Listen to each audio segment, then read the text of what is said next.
Doutor Vitor, por Deus, bom dia. Salve, bom dia, Leonel. Salve, salve. Para mim, queria antes de tudo dizer que é uma satisfação estar conversando contigo. Já fizemos eventos na Câmara para tratar sobre a questão da saúde mental. Você que é um estudioso da saúde mental, que se dedica 24 horas praticamente por dia, doutor Vitor.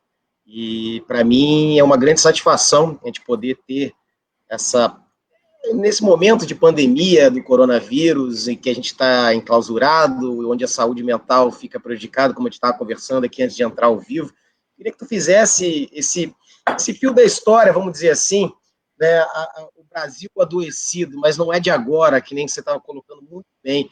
Faz um pouco desse fio da história, doutor Vitor, para que as pessoas possam entender, e também é uma oportunidade que a gente tem nesse sentido de dialogar agora e tentar escutar, né? É isso, é isso. É o debate do momento, né? É o debate que já vem sendo denunciado, né? Essa questão da pandemia das doenças mentais, né? Os primeiros artigos já começam em 1980, né? Dizendo que havia um aumento epidêmico em vários países, né, do mundo de depressão, ansiedade, psicoses, né, violências, né?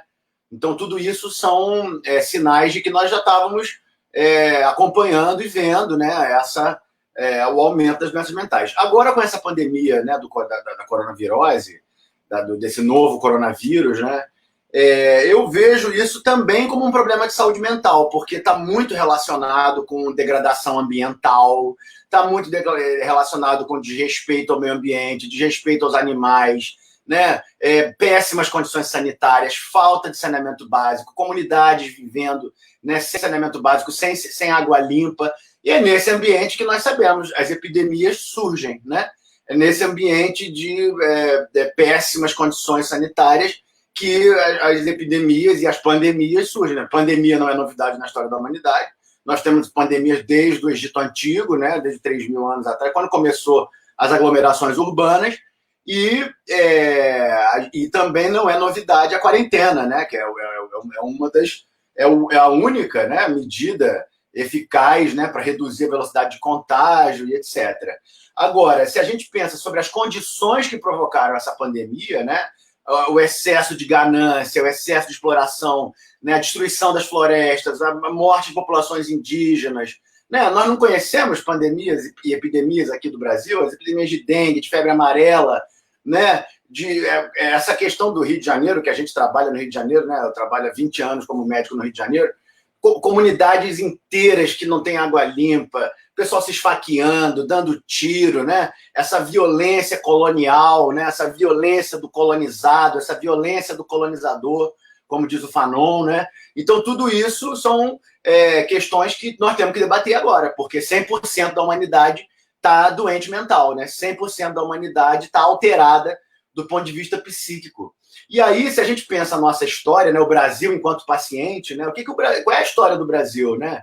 A história do Brasil é isso. Chegou um pessoal aí falando em Jesus Cristo, mas na verdade não era Jesus Cristo, era a fogueira da Inquisição, né? Como, né? Ainda é, né? Fala-se muito em Jesus Cristo, fala-se muito em Deus, mas no final entregam a Inquisição, né? Entregam a queimar os índios, queimar os negros, queimar as bruxas, queimar as médicas, né? Queimar as pessoas que né, têm um saber diferente. Então, o nosso país é um país que, né, a gente olha a alta taxa de homicídio, né? A gente olha a mortalidade infantil em ascensão nesse momento, né? Então, é uma questão... Minha mãe aí, ó. Minha mãe sempre presente, né? Então, salve, mãe, bom dia. Bom dia, professora. Nossa professora. E aí, a gente pensando a história do Brasil, a gente começa a entender melhor, né, o que nós estamos enfrentando na nossa realidade presente. Porque isso a psiquiatria ensina muito a gente, né? O presente não é informado pelo presente. O presente é informado pelas memórias do passado, né?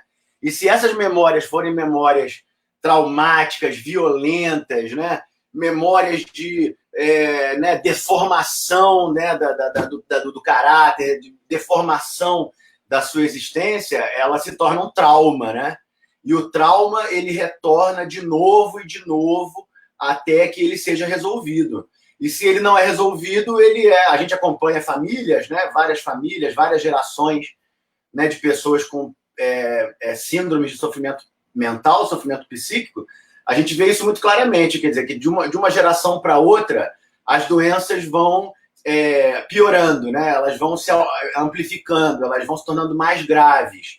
Então, famílias com casos graves, eu tive uma oportunidade de acompanhar uma família aqui no Rio com um caso de feminicídio, né? De assassinato de uma esposa e tal. E aí foi muito surpreendente a história da família, porque tinha muitas doenças graves já na história, vários suicídios, várias, né, mortes súbitas, doenças autoimunes graves, né, síndromes graves, assim, né, entre os tios, a história dos tios-avós e tal. E aí nós finalmente chegamos no início da história da família, que era uma índia Guarani, que foi sequestrada no final foi sequestrada do Paraguai no final da Guerra do Paraguai, trazida para o Brasil no lombo do cavalo, né, como eles chamavam.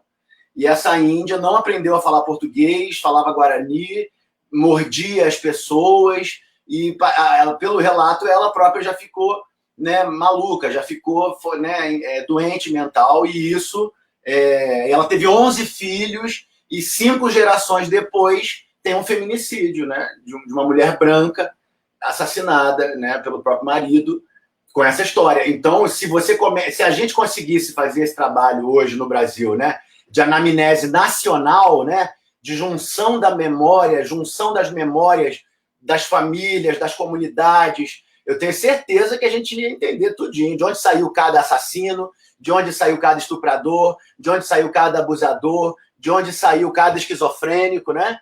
A gente sabe, ninguém enlouquece à toa, né? Ninguém enlouquece do nada, né? As pessoas enlouquecem por acúmulo de trauma, né?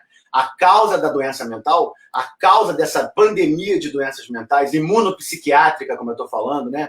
Cujo o componente psiquiátrico é mais importante e mais perigoso do que o componente infeccioso mesmo, né? A gente está vendo isso na clínica. Desde que nós começamos a quarentena, a quantidade de sintomas mentais, crise de ansiedade, agressões físicas, invasão de miliciano, morte súbita que já está acontecendo, e praticamente nós tivemos uma família, de 16 famílias que eu acompanho, uma família fez síndrome gripal, né? Que seria, né, o grande medo nesse momento. Várias outras tiveram eventos violentos. Então, a gente tem defendido isso, que se olhe o componente de saúde mental desse processo. Porque o componente de saúde mental, no que eu estou vendo clinicamente, é mais perigoso, ameaça mais. É uma coisa que pode levar a mais desordem, a mais violência, a mais suicídios, a mais desestruturação das famílias. E aí, né, pensando nessa perspectiva histórica, nós nunca tivemos saúde mental, né? Nós sempre fomos um país colonial violento, nós ainda somos um país colonial violento. Então, a gente olha a nossa economia é uma economia colonial, né? Exportação de bens primários, manufatura fora do Brasil, e a gente compra tudo de volta, mais caro, né? Pagamos, né, uma quantidade imensa de tributos, né, de dinheiro que a gente acaba não vendo a reversão disso no serviço público. Então, se a gente começa a pensar melhor sobre essa questão da colonização, nós vamos ver, a colonização não está morta, ela não está no passado, né? Ela está viva. E hoje, na era da internet, né, na era da tecnologia, da comunicação e tal, eu diria que é uma colonização cibernética, né? É uma colonização mental, né?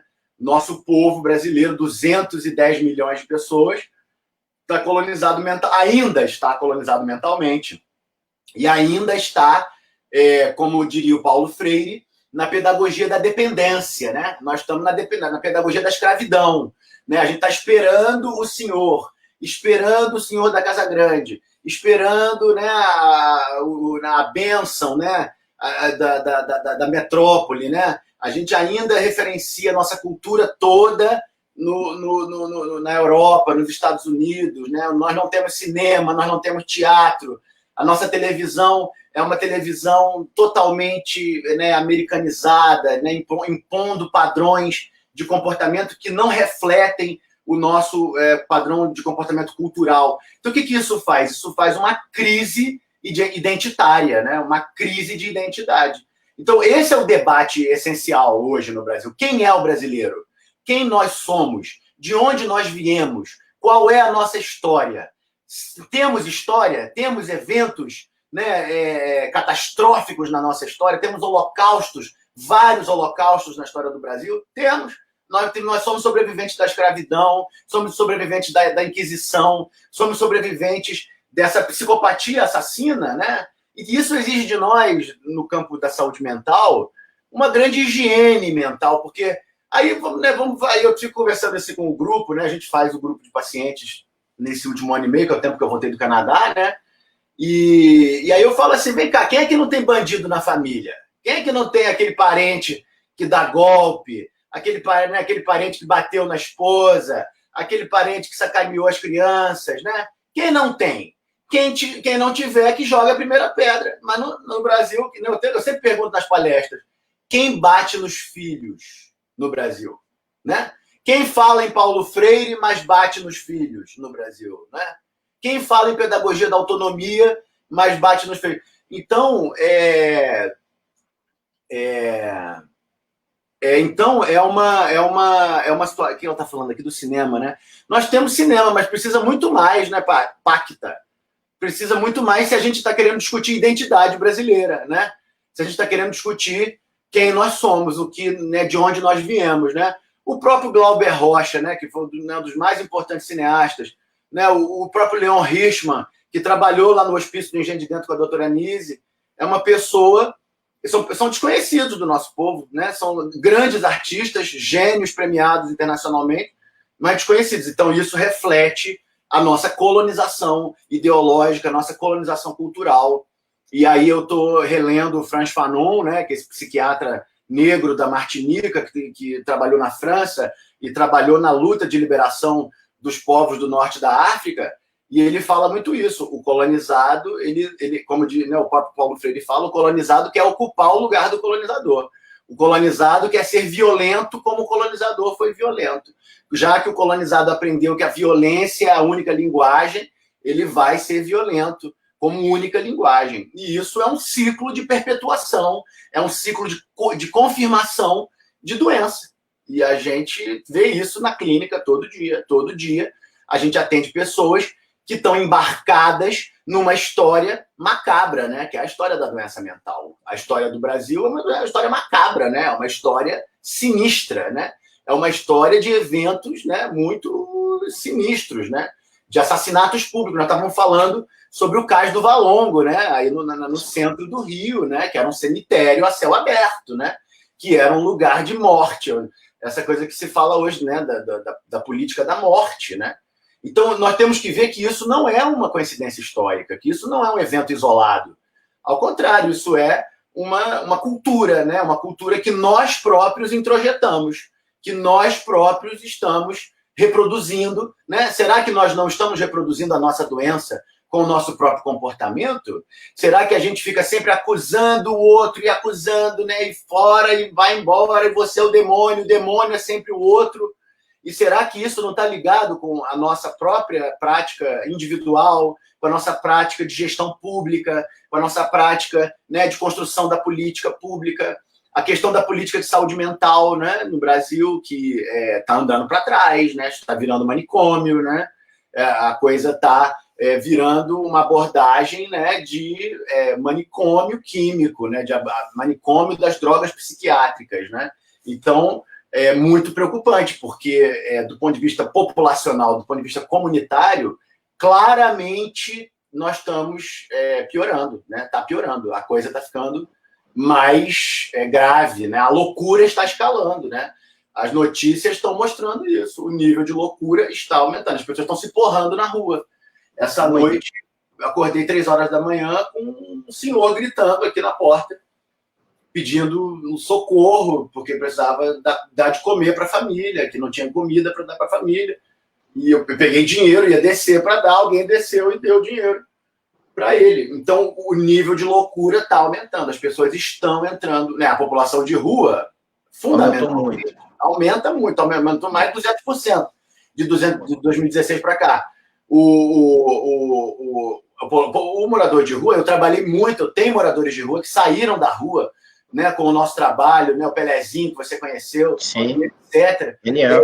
O morador de rua, ele é um psicótico crônico, né? Ele está em delírio crônico. Qualquer pessoa, se pegar uma pessoa normal e botar ela na rua, em uma semana ela começa a delirar, né? Porque você perde seus referenciais, você perde suas roupas, você perde suas fotografias, você perde todas as suas memórias. E aí, quando você perde a memória, é como se a sua dramaturgia se interrompesse, e aí você enlouquece. O Brasil está vivendo o mundo, né? O mundo inteiro está vivendo esse processo, mas o Brasil, o nosso povo, está vivendo esse processo agora, né? Nós estamos no meio desse processo de uma crise de identidade, e aí tem muito lixo ideológico circulando, né? Tem muita mentira, muita fofoca, né? Fala de fake news. Fake news, né? A fake news é a nova fofoca, né? É a fofoca cibernética, né? Então, muita fofoca no campo, muita mentira no campo psicológico, na psicosfera, né? Então, tudo isso leva as pessoas a embarcarem em narrativas que são narrativas delirantes, narrativas incoerentes, né? Narrativas que, quando você vai partir para a ação, você quebra a cara, né? Você chega lá achando que, né, que a maçã é a pera e a pera é a maçã, e no final não é. E você fica nessa situação, né, de autodestruição, que é a marca principal da cultura. Você fala muito também, que eu acho que uma coisa genial é que nós precisamos conversar com nossos mortos, né? Essa ancestralidade. E aí você falou duas frases aí que me lembrou muito o projeto pedagógico do Darcy no CIEP, que esse ano está fazendo 35 anos. E ele tinha essa pergunta na quinta série: quem somos e de onde viemos? Por que tratamos o trabalhador de baixa renda como um ser com desprezo? Por que tratamos o índio como um ser inferior? Por que o negro tem a necessidade de alisar seus cabelos, embranquecer, perder sua negritude? Por que educamos as meninas para submissão, repetindo os mesmos equívocos da sociedade? Você resgata esse fio da história, né? Quer dizer, um projeto também que foi totalmente destruído e que tem essa interlocução, desde a sementinha, formar de fato, saber quem somos, né? Que tipo de povo fomos construídos, e você faz essa coisa que é conversar com nossos mortos. A gente deixou de procurar nossas ancestralidade, Vitor, deixou de conversar com nossos antepassados, homenagear nossos antepassados. O Hipócrates, né, que é o primeiro médico da tradição ocidental, o fundador, ele fala isso: a anamnese, juntar as memórias, junta as memórias. E é muito bom você lembrar do Siepes e do Darcy. E, né, o Darcy, que foi a pessoa que eu acho que uma das pessoas que mais mergulhou nessa questão da identidade brasileira, né? Que mais trabalhou a antropologia do povo brasileiro, a formação do povo brasileiro. Então, ele sabia muito bem o impacto que isso tem, né? Ele viu muitos povos serem destruídos nesse processo de perder sua identidade, né? De perder a sua cultura, de perder suas memórias ancestrais, seus rituais, né? A questão dos rituais culturais. E nós estamos pagando a destruição dos CIEPs, né? No Rio de Janeiro, né? Isso aí foi o último projeto sério de educação que nós vimos no âmbito da política pública aqui no Rio, né? Depois disso, não tivemos mais nada, e aí veio, né? Aí a meninada que não estudou pegou em tiro, foi dar tiro, foi levar tiro, foi entrar, foi roubar, foi matar, foi abusar da família, foi atacar a família, né? Foi fragmentar a comunidade, né? Então, quando não tem uma escola pública, né, a comunidade está muito vulnerável, né? A escola pública é a sede da comunidade. E é certo que esse projeto de psiquiatria que nós estamos falando, né, esse projeto de junção das memórias, esse projeto de mobilização das comunidades, né, de envolvimento das pessoas para se debruçarem sobre si próprias, se debruçarem sobre suas memórias, se debruçarem, né, sobre nossa própria história, é certo que isso envolve a escola, né? É certo que esse debate de saúde mental ele passa necessariamente pela sede da comunidade, que é a escola pública, né? Que a gente está trabalhando com o Zé Pacheco, né? Que é eu tenho trabalhado com ele desde o Hotel da Loucura, já há 10 anos, e ele fala muito isso, né? Que nós temos que fazer as comunidades de aprendizagem, né? Que as comunidades têm que ser espaços de aprendizado, e que as famílias têm que estar organizadas em grupos, tem que estar fazendo debates sobre saúde mental, sobre promoção da saúde. Porque você veja, Brizola, que o Hipócrates falava, a base da vida saudável é dieta herbívora, exercício físico adequado, né, no teu limite, e música e meditação. Né? Quer dizer, se pelo menos isso a gente conseguisse informar as pessoas e falar, cara, presta atenção que nós estamos no meio de uma crise mundial e que a situação é gravíssima. E a gente tem que se cuidar, né, de forma preventiva. Né? Nós estamos falando de uma medicina preventiva, de uma medicina comunitária. E aí é uma coisa que a gente está... Acho que estão perguntando aí, né? Perguntaram ali se o presidente Bolsonaro tem um problema de saúde mental, com certeza. Pois é, ela está falando sobre liderança psicopática, né? Então, eu acho que o que a nossa escola, que é a doutora Anísio da Silveira, e doutor Carl Jung, e também doutor Sigmund Freud, né? A gente vem dessa psiquiatria moderna aí mesmo, né? Que quem funda é o nosso velho Freud mesmo. Obviamente tem um problema mental, né? Isso aí é óbvio, né? Isso não tem nem o que mais discutir, isso já estava colocado, mas se sabe já há muito tempo, né? Que tem uma coisa alterada. E que se sabe também há muito tempo que tem uma coisa alterada na sociedade brasileira, né? E que isso é uma coisa assim que a Casagrande Senzala, né? A Casagrande Senzala é uma alteração psicológica, sem dúvida. Agora, o que eu acho que a gente pode discutir como uma forma nova e uma nova abordagem para pensar esse problema é que esse fenômeno que nós estamos enfrentando, ele não é individual, né? Quer dizer, não adianta colocar a culpa só no indivíduo, não, porque ele não se formou sozinho, né? Ele se formou em família, ele se formou em comunidade, ele se formou numa cultura particular, ele se formou em instituições particulares. Então, o Jung, que foi, acho que a Bruna Tibola, né, que está perguntando sobre isso, o Jung, ele fala muito sobre essa necessidade da gente discutir a doença mental coletiva. Né? Quer dizer, então nós temos que entender que o comportamento de um indivíduo, o comportamento aberrante de um indivíduo é espelho de uma sociedade, é espelho de uma comunidade. Ele tem um monte de gente em volta dele, ele tem um monte de famílias em volta dele, ele tem um monte, as próprias famílias dele, né, que está todo mundo ali. Será que ninguém está vendo que o negócio está esquisito? E que o negócio está produzindo ocaso ao invés de ordem pública? Está produzindo desgraça ao invés de ordem pública? Não estão percebendo. Não estão.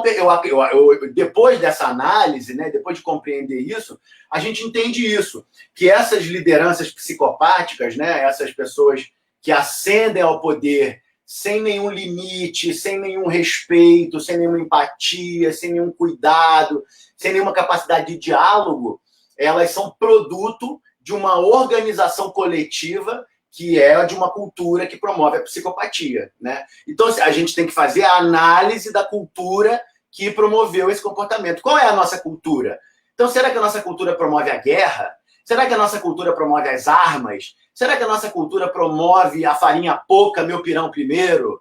Será que a nossa cultura promove o individualismo, a competição, né? O abandono das raízes, o abandono dos ancestrais, o abandono das crianças?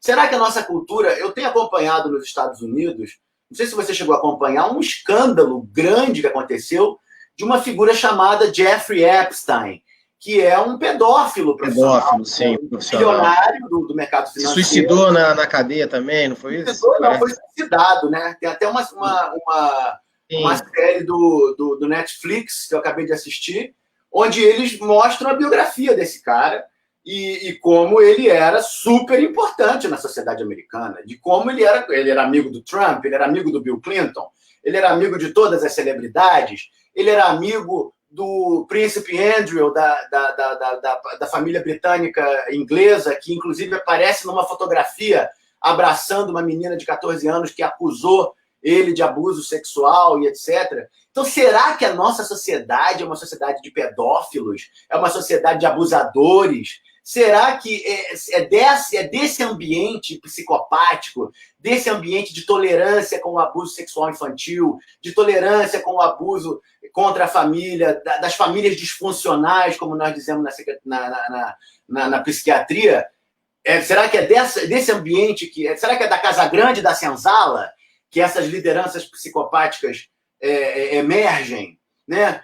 A gente acompanhou alguns casos, por exemplo, de famílias altamente traumatizadas, onde o relato chegava em açoite de escravos, em violência contra os empregados, testemunha de abuso, de violência, né?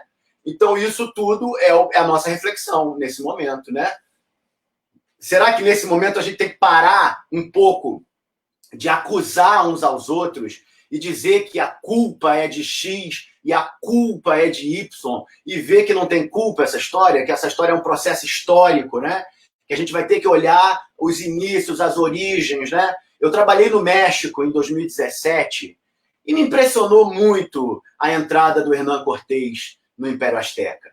A maneira como ele foi bem recebido, a maneira como ele foi bem acolhido, como ele foi considerado até um sacerdote de Quetzalcóatl. Quase um irmão, né? Da confraria ali. Como irmão pelo Montezuma, e ele trai o Montezuma, assassina o Montezuma, dá golpe de Estado. E outro fato que me impressionou, aí ele captura, né? Ele sequestra o Cuauhtémoc, que era o príncipe, né? Que seria o sucessor do Montezuma. E ele não mata o Cuauhtémoc, ele mantém o Cuauhtémoc vivo por 4 anos, e durante esse período ele fazia torturas públicas com o príncipe Cuauhtémoc. E ele era torturado, ele queimava os pés do Cuauhtémoc publicamente durante 4 anos. Então eu fico imaginando o que isso produz no povo, o que isso produz na nossa comunidade, né? Será que o nosso pai, né, os nossos pais indígenas, os nossos pais, né, que eram astrônomos, profetas, foram degolados e nós estamos referenciados pelos assassinos até agora, né? Me parece que sim. Me parece que é esse a grande questão. Nós ainda não conseguimos desfazer essa imagem que foi formada durante o processo da colonização, que é o pai crocodilo, né? Nós sabemos uma grande parte das famílias brasileiras não tem pai. Na classe popular, os homens engravidam, batem nas mulheres e picam a mula. E as mulheres criam as crianças sozinhas num ambiente disfuncional e essas crianças vão fazer exatamente a mesma coisa que os pais fizeram na geração anterior. Então, será que esse pai crocodilo... Fica se repetindo, né? Vai se repetir de novo, como um trauma. Como um trauma que não foi compreendido, como um trauma que não foi integrado. Então, essa liderança psicopática é uma liderança da nossa história, né? É o pai crocodilo, é a mãe super heroína, né? Que também não é normal, né? Que as mães tenham que se desdobrar de 1001. É claro que elas são lesadas nesse processo mental, é claro que elas são, né, abusadas, né, com esse mercado de trabalho que é machista, que desvaloriza a mulher, né? Então, essa questão ela remonta às origens do Brasil, né? A gente estava falando, antes de entrar, sobre Inquisição. Como que o Brasil não discute Inquisição? Né? Como que a gente não discute a Inquisição na gestão pública? A herança da Inquisição na gestão pública, a herança da Inquisição no aparelho legal, né? Eu li uma matéria uma vez que falava que uma grande parte do aparelho jurídico, se você compara os procedimentos jurídicos, a maneira né, de que o procedimento dos processos tal, lembra a Inquisição. Quer dizer, essa coisa não foi desfeita. Até mesmo o caso do Moro, né? O caso do Moro era um caso, ele mesmo denunciava, ele mesmo condenava, ele mesmo julgava, né? Não havia separação. Isso é típico do Tribunal Inquisitorial, né? A corrupção era um tribunal inquisitor, né? O Lula ali era um tribunal inquisitor. É o Torquemada, o cardeal Torquemada, era o chefe da Inquisição, né? Então, isso é herança brasileira. A gente tem que fazer muitas peças sobre Inquisição. Temos que fazer muitas novelas sobre escravidão. Temos que fazer muitos filmes relatando que o livro do Darcy Ribeiro, né?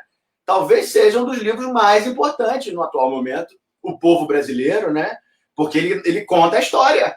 Né? Ele conta pela primeira vez ali, a gente tem a história mais ou menos toda contada, né? E analisada de uma maneira de uma pessoa que queria que o Brasil desse certo, né? Como ele próprio falava.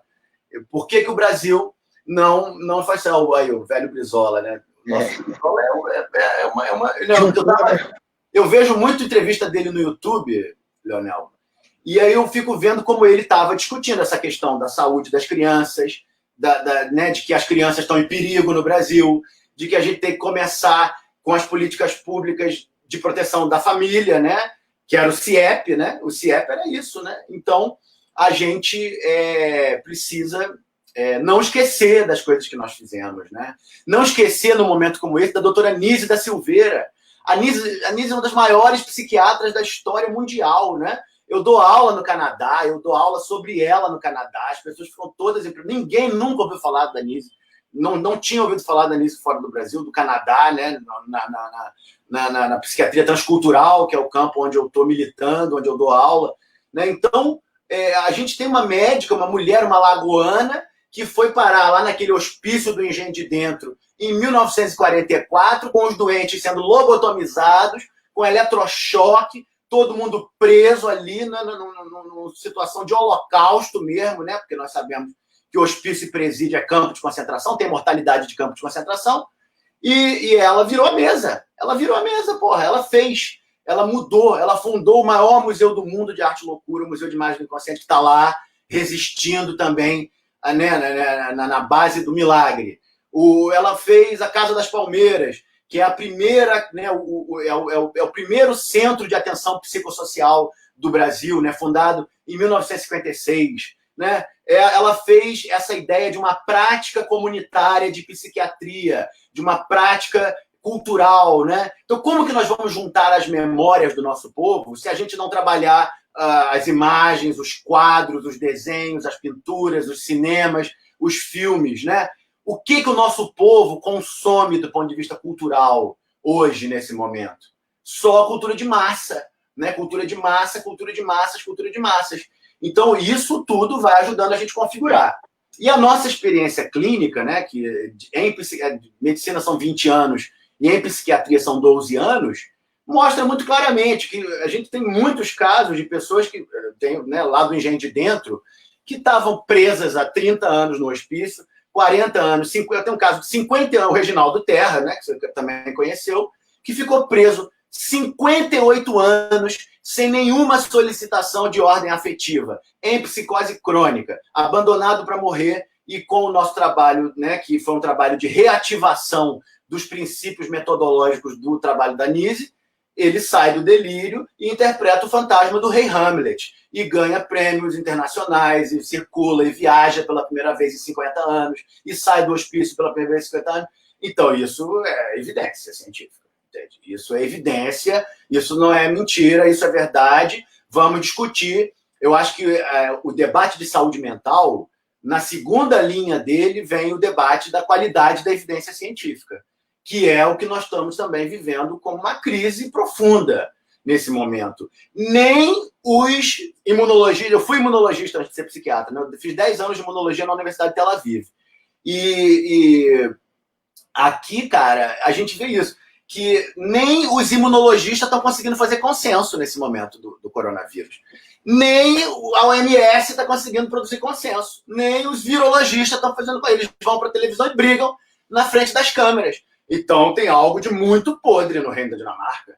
Né? Tem algo... O que está acontecendo no Rio também agora. O Crivella coloca um conselho científico que não existe, que são funcionários da secretaria, que dizem que tem que relaxar, tem que abrir, que já fizemos o suficiente, e aí a curva está subindo. O pico nunca chega. O pico eles da são curva nunca chega.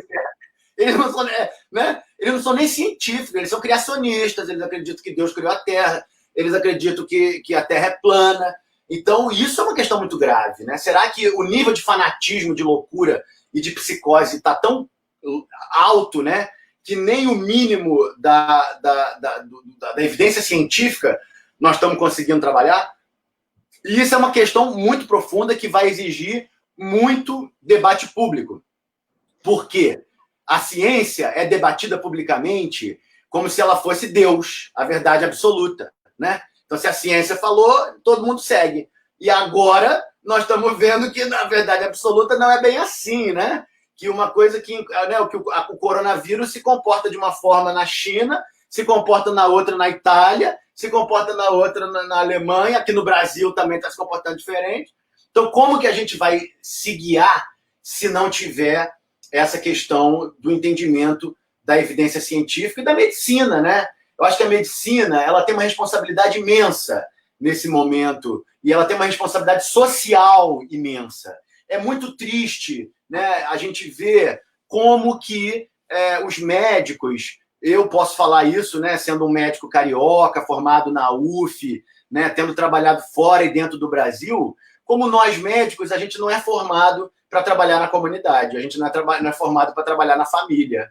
A gente é o tempo inteiro formado para trabalhar no consultório privado e no hospital privado, que está crescendo muito bem, obrigado. No meio dessa crise toda que nós estamos vivendo, a saúde privada está ampliando, está expandindo, está todo mundo desesperado, né, por uma vaga num hospital privado. Então, isso tudo são reflexões que precisam ser feitas. Né? Não, e eu estava vendo, Vitor, 48% da população do Rio de Janeiro tem plano de saúde, só que tem uma grande pegadinha nesse sentido, que nem 20% tem direito a uma UTI. A maioria é ambulatorial. E não trata coronavírus, né? Você vai para a fila do CISREG, você vai parar no hospital público. Quer dizer, isso. Então a gente está fruto dessa base, que é uma das bases que sustenta esse governo do Guedes, que é o agronegócio, que você fala muito bem, o agronegócio, essa indústria fármaco multinacional, né, que tem os planos de saúde, e esse sistema financeiro que vampiriza as pessoas, coloca uma economia do desejo e não da necessidade. Exatamente. E a gente fica nessa loucura realmente que você traz, esse resgate. Como é que você vê essa questão agora de isolamento social? A pandemia gera uma série de alterações nas pessoas, enfim, é difícil ficar... cada um consegue de alguma maneira, mas dependendo do ambiente que você está, é mais difícil ainda, né? Como é que você vê? Quais os impactos do caminho da saúde mental nesse momento que você tem que ficar uma quarentena, e como é que a gente consegue se adaptar a esse processo? Qual seria a maneira mais adequada? Pois é, esse debate, né, entre saúde privada e saúde pública, né, é um debate muito importante, porque o próprio Crivella, agora, nos últimos 2 anos, o que ele veio fazendo foi destruir a rede de saúde, né, de saúde mental, foi destruída, demitiu a maior parte, e fechou... 6 mil profissionais da saúde no início, 6 mil profissionais. É um absurdo. Atenção básica, saúde mental, ele acabou com isso. Acabou, e aí seria a grande ferramenta para auxiliar as pessoas no isolamento social e na quarentena, que é o que nós chamamos de manejo comunitário, né? Quer dizer, eu faço isso, eu mesmo fazendo consultório privado, eu trabalho, visito as famílias em casa, vou entrevistar as avós, entrevisto as tias velhas, entrevisto as pessoas, né? Porque aí me interessa saber a história da família para poder entender o que eu estou enfrentando ali na minha clínica, né? E aí, se a gente tivesse, né, como tem em várias partes do mundo, eu acompanhei em Cuba, por exemplo, o manejo da pandemia. As pessoas são todas atendidas em casa. Ninguém sai de casa. Né, os médicos vão caminhando, né, como faz o médico de família, de comunidade, da saúde da família aqui no Rio, todo mundo sabe disso. Todo mundo sabe que a medicina, quando é praticada, ela só pode ser praticada dessa maneira, de maneira familiar e comunitária, para o bem e para o mal, né? Se você não faz a abordagem familiar, você está fazendo uma certa abordagem familiar de qualquer modo. E aí é outra realidade, né? Porque aí você está trabalhando a favor da pessoa, a favor da comunidade. Não é a medicina encastelada que o pobre tem que sair correndo, ir para a porta do hospital, brigar com o PM na porta, com a segurança na porta para tentar entrar, para chegar no consultório médico e conseguir dizer que está com febre, né? Que está com tosse. Então, quando a pessoa está na comunidade e tem uma saúde da família, né? Tem uma cobertura do território do programa de saúde da família, tem agentes comunitários de saúde, tem psicólogos comunitários, psiquiatras comunitários, né? Tem pessoas que estão ali acompanhando aquelas famílias há anos, né, há décadas às vezes. Então você já sabe o tipo psicológico, você já sabe, né, a tendência de adoecimento, as tendências mórbidas daquele grupo familiar, etc., porque tudo se repete. E aí a gente vê que seria muito melhor. E o que eles fazem nesse momento? Ao contrário, né, eles isolam todo mundo, praticamente não dão nenhum tipo de instrução de promoção de saúde, dessa que eu estou falando. O que a comunicação pública, nesse momento, né, da pandemia, deveria estar dizendo? Autocuidado, dieta herbívora, exercício físico, música e meditação, higiene mental, higiene das relações, cuidado com a sua família. A gente está vendo, está aumentando abuso sexual infantil, está aumentando violência doméstica, está aumentando suicídio, está aumentando psicose, várias crises de saúde, crises psicóticas que a gente chama, né, que são essas crises mais violentas, mais graves que a gente acompanha. E aí você vê que a política pública de saúde ignora tudo isso, né? Eles não estão nem vendo. É o mesmo pessoal que fechou o Hotel da Loucura, é o mesmo pessoal que deu golpe, eles estavam se beijando em 2016, agora estão brigando na frente das câmeras, né? Então é sinal de loucura, né? É sinal de que fragmentou. E isso é muito perigoso do ponto de vista da liderança, né? Nós temos conversado isso com o grupo. A liderança não pode ser doentia. O Shakespeare, no Hamlet, ele fala a loucura dos grandes deve ser vigiada, porque o tremor em um rei provoca uma convulsão em toda uma população. E isso é que nós estamos vivendo. Agora, temos que ver a questão da comunicação pública, dos debates públicos, da qualidade da informação que está sendo dispensada ao público, né? Eu fico impressionado pela televisão. Não tem um cientista falando nada. Não tem nenhum cientista sério. O professor Nelson Vaz, que foi meu professor, meu amigo, meu orientador há 20 anos, e é o principal imunologista brasileiro hoje, não foi ouvido sobre essa crise. Não foi ouvido. Nelson Monteiro Vaz, que é emérito de imunologia da UFMG, e que estava com a gente na Secretaria de Saúde, nos meus 7 anos de gestão de Secretaria de Saúde, onde nós botamos essa política de promoção de saúde comunitária para rodar, com base na doutora Anise. O Nelson estava dentro do hospício comigo, ele vinha da UFMG, dava aula, formava os alunos. E o Nelson é o imunologista, um dos mais importantes do mundo, brasileiro, está aí. Né? Então, se a gente não valorizar a ciência brasileira, quem vai valorizar? Se a gente não valorizar a medicina verdadeiramente brasileira, como a doutora Anise da Silveira, o Osório César, o Ulisses Pernambucano, que é um psiquiatra social lá de Recife, o doutor Luiz Cerqueira, que foi secretário de Saúde em Ribeirão Preto, quem vai valorizar por nós? Os americanos? Os ingleses? Né? A gente não vai, a gente vai ficar o tempo inteiro perseguindo um saber que não é nosso, um saber colonizado. E isso é muito preocupante nas nossas instituições. Eu, sendo um médico jovem, mais jovem, né, tô 40 anos, do Brasil, e tendo trabalhado na Universidade de Tel Aviv, trabalhando na Universidade McGill, né, em Montreal, no Canadá, eu vejo que há algo de fora da ordem na Universidade Brasileira. A Universidade Brasileira não entra na comunidade. A Universidade Brasileira não vai nas famílias brasileiras. A Universidade Brasileira está fazendo pesquisa para publicar nos jornais científicos estrangeiros, né? Então, como que é isso, gente? De onde nós vamos tirar as soluções da nossa comunidade?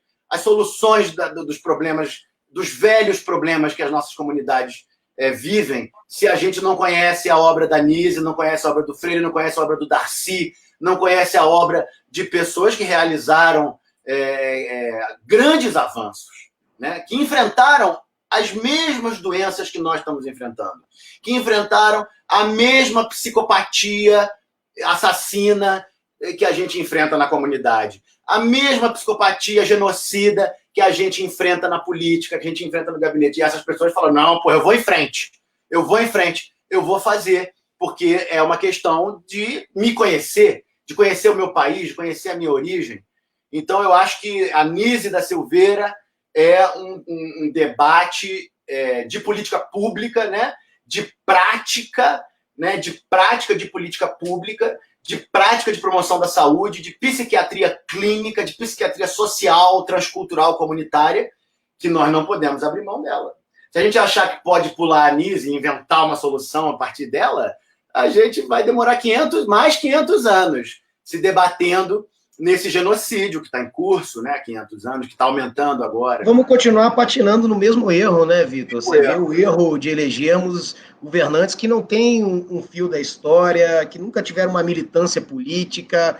O meu avô Brizola dizia sempre, olha, político que não tem vida partidária não presta, porque você não sabe o que ele defendeu, da onde qual o assunto que ele estava de fato defendendo, qual é a posição política em determinada situação que precisava se posicionar, como é que ele fez?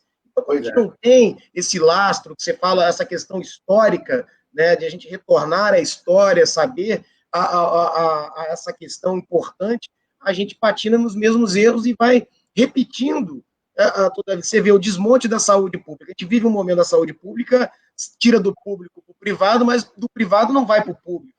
A gente não tem uma carreira estruturante dos profissionais da saúde. O Brasil é o país que mais morre nessa pandemia, profissionais da saúde. O Rio de Janeiro está com um problema de recursos humanos. Chegaram os respiradores, tem respirador, mas não tem médico intensivista. Então, e sabe o que é a prefeitura? Só uma parte antes. A prefeitura agora faz um contrato precário de trabalho, Vitor, doutor Vitor. Se você fica doente, o profissional, ele te tira as gratificações. Absurdo. Ele te tira metade do salário. Quer dizer, então, como é que você vai para o fronte da guerra, praticamente sem equipamento? Então, e aí, se você se machucar, você fica sem nada. E eles são ONGs, né? Tudo contratado por ONG. E botam os meninos, botam os meus alunos, que estão todos em hospital de campanha, estão todos atendendo emergência e estão vendo isso. Esgotamento profissional, não conseguem segurar a onda, estão mal equipados do ponto de vista de gestão, estão mal equipados do ponto de vista de recursos humanos. Então, isso é muito sério. E esses médicos jovens, recém-formados, que estão sendo colocados no fronte, serão traumatizados e nunca mais vão querer voltar na saúde pública, porque é um campo de horrores. Porque o que você vê é horror. Você vê gente morrendo, você vê gente, né, sendo destruída, sem nenhuma possibilidade de ação. E isso é terrível para a formação médica, né? Isso é terrível para uma psique médica, né? Para uma cabeça de um médico. Agora, uma pessoa falou ali do Osório César, que é um psiquiatra de São Paulo, acho que é uma pessoa lá de Franco da Rocha, olha lá, que é o Rodrigo Hernandes, né? Que ele lembra do doutor Osório César, o doutor Pacheco e Silva, o Osório César, eu sou fã do Osório César, porque ele realizou uma obra igual a da Nise, ele é precursor da Nise. Ele fundou um museu de arte e loucura lá no Hospício do Juqueri, né? Em Franco da Rocha. Ele se correspondia com o Freud. Ele colocou Mário de Andrade, Oswald de Andrade. Ele namorou a Tarsila do Amaral, né, a pintora, e eles todos trabalharam dentro do hospício na década de 20, na década de 30. Eles organizaram o modernismo brasileiro. Eles lançaram o projeto da antropofagia. Nós não estamos falando aqui de antropofagia, da necessidade de devorar, né, de devorar essas ideias colonizadoras, de devorar essa loucura, né, de entender que isso faz parte de nós, sim, mas que nós não vamos ser mais vítima disso. Nós vamos ser co-criadores da nossa existência, né? A gente não precisa ser vítima da nossa história, a gente pode ser co-criador da nossa história, né? A gente pode ser construtor da nossa história. Então, isso é muito importante. E os trabalhos brasileiros, nós somos muito fortes nesse campo da psiquiatria social e cultural. O Osório César, a Ananise da Silveira. O primeiro psiquiatra brasileiro, o grande primeiro psiquiatra brasileiro, era negro. Era o Juliano Moreira, menino pobre de Salvador. Nasceu na favela. E depois foi... E era uma celebridade mundial. Deu aula no Japão, deu aula na Alemanha. Trabalhava discutindo a questão do racismo dentro da medicina, a questão do racismo na psiquiatria. Juliano Moreira. Né? Todos os hospitais psiquiátricos chamam Juliano Moreira. Mas ninguém sabe que Juliano Moreira era negro, era de origem pobre, que era pioneiro nesse debate da psiquiatria social e cultural. Então você veja como nós temos... Pois é, a questão da formação médica é essencial. Tem que mudar o currículo médico. Eu tenho falado, Brizola, com os meus parceiros, com as pessoas com quem eu trabalho, que nós temos que fundar uma nova escola de medicina. E essa nova escola de medicina tem que ser dentro da comunidade, tem que trabalhar com as crianças que vêm das famílias que estão adoecidas, que estão mais graves. Essas crianças que tiverem interesse em serem médicas, se dedicarem, nesses adolescentes, se dedicarem à causa médica, eles vão ser treinados dentro da comunidade, com a participação da comunidade, com Nise da Silveira, com Paulo Freire, Claro. com essa nova biologia. Era um pouco o que era o mais médico, né, doutor Vitor? O mais médico era essa interiorização, tirar um pouco dessa a medicina mercadoria, que é um pouco o que a gente vive na economia. Você vê, dificilmente a gente tem um economista que vai falar para a população, que quer, de fato, para o país. Geralmente são todos lesa-pátrias, querem ser reconhecido e aplaudido lá fora para ganhar um PhD e ganhar em dólar. Né? Exato, é um pouco disso da medicina. A economia, parece que a gente tem uma repetição de Roberto Campos, né? Uma franquia. Agora está o neto do Roberto Campos, que nunca teve compromisso nenhum com o país e o desenvolvimento nacional. Né? Mas isso tudo, eu fico vendo, é isso. É ignorância científica, é ignorância médica, é essa cultura de massas que imbeciliza todo mundo, fica todo mundo doido. Né? Porque se a gente tivesse assim, né, mais oportunidades de debates públicos de mais qualidade, de mais profundidade, porque a questão do debate público é muito importante na democracia, né? A democracia, ela nasce com o debate público, né? Ela começa com o debate público na praça pública, na Grécia, né? No século IV a.C., dentro do teatro de Dionisos, em Atenas, né? Junto com as peças, com a tragédia, com a comédia, né? Então, sem o debate público, não há democracia. E você veja que a mídia, né? Essa mídia nossa, cachorra, ela faz 30 segundos. A pessoa fala... Caralho, o que estão falando? Eu não entendi nada. Aí vai, daqui a pouco, aí vai comercial, e não sei o quê. Quer dizer, você destrói a narratividade, né? Você destrói a possibilidade de narrar. E a nossa consciência é uma narrativa. A nossa democracia é uma narrativa. Que narrativa é essa? Essa narrativa conta a história de quem? Conta a história da comunidade? Conta a história do Brasil? Conta a história dos povos? A gente fez um espetáculo, um trabalho grande de 2 anos dentro da Cruzada São Sebastião, aqui no Leblon, né? Que foi assim, uma das experiências mais profundas que nós tivemos do ponto de vista de psiquiatria social e comunitária, porque nós pegamos a história da favela da Praia do Pinto, né? E do quilombo do Leblon, que o quilombo do Leblon foi importante no movimento abolicionista, que a princesa Isabel frequentava aqui, não sei o quê, e usava as camélias que eram, né, cultivadas aqui no quilombo do Leblon, não sei o quê. E aí essa população de ex-escravos, né, que estava aqui há século, né, ela se acumula na favela da Praia do Pinto, que era aqui na Lagoa, né? Muita gente não lembra, mas a maioria dos cariocas lembra. Todo mundo lembra dessa história da favela da Praia do Pinto. E aí o espetáculo que nós montamos chamava Uma Cruzada, um Profeta, um Convite à Revelação. Porque a gente narrou a história do Dom Helder Câmara, né? O Dom Helder Câmara é uma maravilha, né? Uma coisa maravilhosa, moveu mundos e fundos, fez o impossível. E 12 anos antes do incêndio da Praia do Pinto, que as autoridades, né, isso é sabido, as autoridades em 1969 atearam fogo numa favela de 40 mil pessoas no Leblon.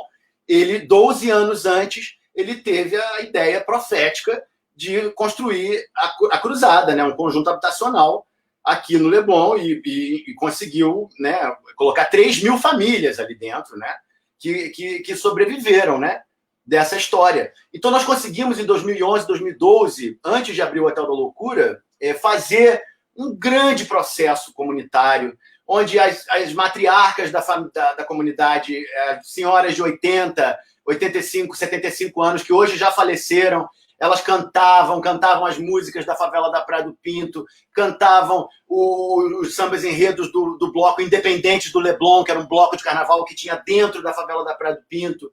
Então você veja a quantidade de traumas que isso gera, né? Quer dizer, você imagina uma comunidade ser queimada de uma hora para outra, e o que isso gera, e o que isso produz do ponto de vista de identidade, do ponto de vista, né, da autoestima desse povo.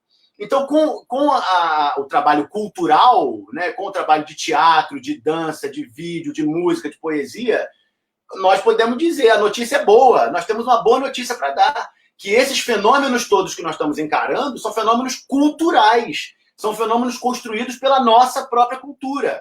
Como eu trabalhei fora do Brasil, né, eu trabalhei no México, na Dinamarca, né, eu trabalhei em Israel, trabalhei no Canadá, eu vejo isso claramente, é tudo cultural, porra. Você sai do Rio de Janeiro, vai lá para Montreal, O jeito de andar das pessoas é diferente.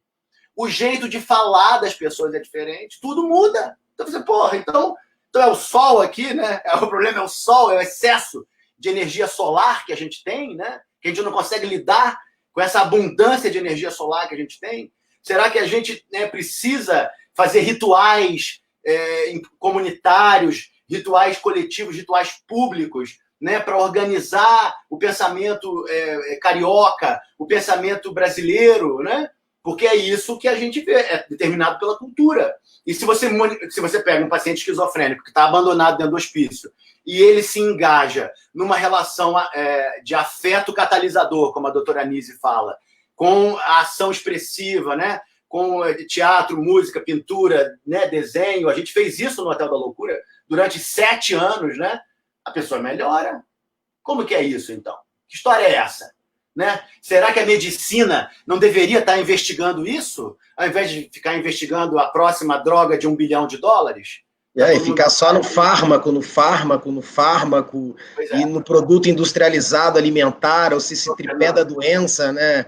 O tripé da doença é o fármaco, é o supermercado industrializado, processado, como você colocou, exatamente, aí gera doença, ou seja, precisa promover uma saúde que, de fato, faça uma saúde pública de verdade e não promova a doença, né, Vitor?